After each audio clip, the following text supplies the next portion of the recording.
Hey, Wild One, and welcome to Wildfire. This is a special series on Wildly Intentional where big ideas meet curious minds. It's designed for families to listen, laugh, and learn together because ideas, like wildfires, spread fast when they catch that right spark. Think of this series like a campfire conversation meets a family check-in. These episodes are short, real, and sometimes a little spontaneous. Like this one. I didn't have this on the docket to record. I had a whole other set, the ones that'll be launching on launch day. So maybe this is the last thing I should have done before I had those finished. But something happened this week that stopped me in my tracks. And I couldn't shake the feeling that it needed to be said. So if you're feeling stretched, distracted, or you're trying to do all the things at once, this one's for you. It's for the parents, the builders, the dreamers, tired mamas, the ones that are trying to get it right and feel like they're falling short. It's for families figuring out what really matters. Because the truth is, I've been pouring everything into this podcast. But today, I was reminded that my real work is right here in my four walls. Let's talk about what happened and what it's trying to teach me. Here's what's on my heart today. The past couple of weeks, my kids have been acting out. More bickering, more attitudes, just off.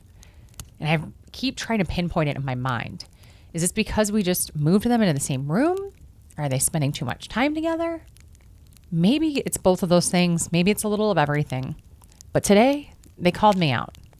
They told me what was really going on. I haven't been doing the things that we love to do together. I haven't been reading as many books aloud to them. I haven't been playing with them as much, not giving them as many snuggles, because I've been pouring everything, my heart, my mind, energy into this podcast. And honestly, they were right.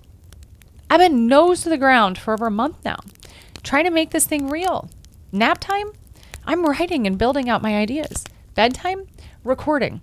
During the day, I've defaulted to go outside after homeschool so I can make social media templates, which is good for them to be outside, but that's not connection.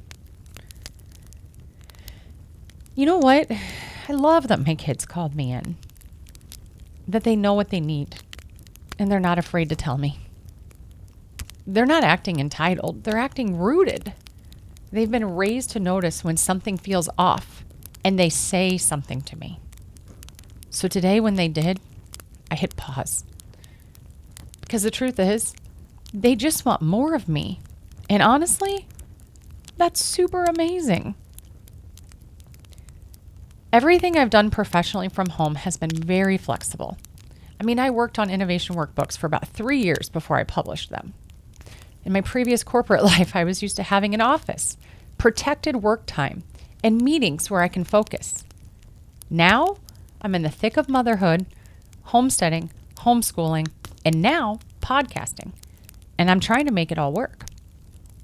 I set a goal to launch this in a month. My aunt passed away. Then it was Easter. My car died. And I still haven't been able to go turkey hunting like I wanted to. And then I realized, this is life. There's never going to be a perfect time. And if I'm honest, part of this is my own restless spirit. When I feel a spark, I go all in. I get focused, driven. My nose is to the ground. And launching this podcast, I've been running full speed because it matters to me. Because I said I would do it in a month.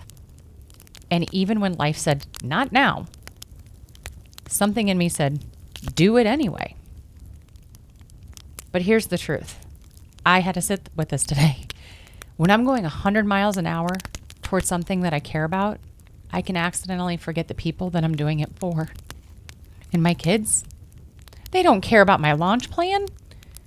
They care that I sit down and read Wild Robot in my Roz voice to them. They care that I come play, that I look them in the eyes and say, yeah, let's go do that. My restlessness doesn't have to disappear. But I did realize that if I want this to be sustainable, I have to build a rhythm where my kids don't just watch me build, they feel invited into it. So that's what I'm working on now. And it starts with something simple. They even said to me today, "You haven't had dinner with us all week. You keep going into the office and recording and working on things." Something that we do at dinner time is called pit and peak. And I've also heard this called thorn and rose or high-low buffalo. What you do is you just ask each person at the table, what was your high today? What was your low? And what was something weird or funny or random? That can be the buffalo. Doing this with your family and letting each person share and then asking questions and extrapolating on it a little bit is guaranteed to give you so much more than how was work today? How was school? We all get that default. Fine, good. It helps you see each other again. Small wins, the hard parts of the day, the stuff that would otherwise slip by. I invite you to try high-low buffalo with your families over the dinner table. And if even sitting down for dinner together is something you don't typically do, giving that a shot. And then after your meal, go do something they want to do. 10 minutes minimum. Give them your undivided attention. Go play catch. Go on a walk or a family hike. Read a book aloud together. Snuggle up on the couch. It doesn't have to be big. It just has to be real. Put your phone down and just be there. Because here's the truth. The emails can wait. Everything will always be there. But your kids at that table with you, they won't. And they're not asking for perfection from you.